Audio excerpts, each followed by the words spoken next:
कोल्हापूर जिल्ह्यात पक्षाशी व गांधी घराण्याशी एकनिष्ठ असलेले एकमेव नेते म्हणून स्वर्गीय आमदार पी.एन. पाटील जिल्ह्याला परिचित होते।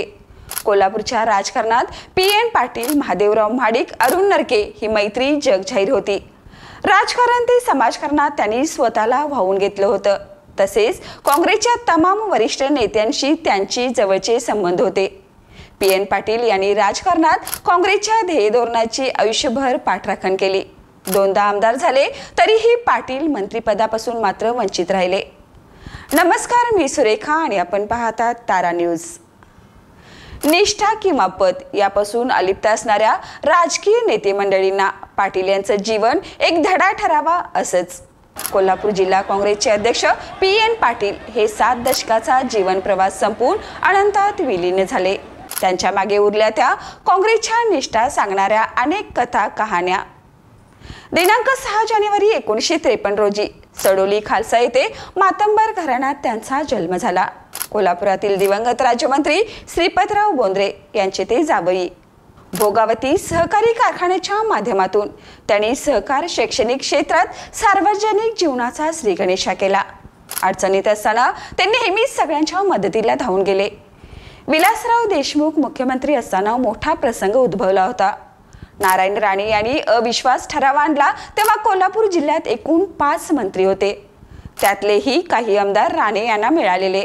अशा वेळी पी.एन. पाटील यांनी काँग्रेसचे आमदार बेंगलोरला अभिनेता संजय खान यांच्या फार्म हाऊसवर हलवले आणि सध्याचे उपमुख्यमंत्री डी.के. शिवकुमार यांच्या सहकार्याने आमदार सुरक्षित ठेवले।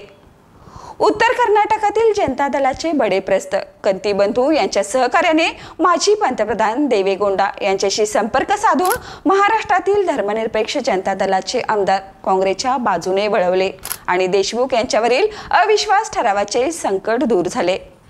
खरे तर विलासराव देशमुख आणि पश्चिम महाराष्ट्रातील विलासकाका उंढाळकर, जयवंतराव आवळे आणि पी.एन. पाटील यांची खास मैत्री। तसे हे सारे जण शरद पवार विरोधी गोटातील म्हणून ओळखले जात। स्वर्गीय राजीव गांधी, सोनिया गांधी, राहुल गांधी अशा तिघांशी अत्यंत जवळचे संबंध केंद्रातील राज्यातील सगळे परिचित होते। काँग्रेस पक्षाला कायमच साथ दिलेली, तरीही कोण जाणे इतके सारे गुण जुळलेले असूनही पी.एन. पाटील यांचे मंत्रिपदाचे गणित काही जमले नाही।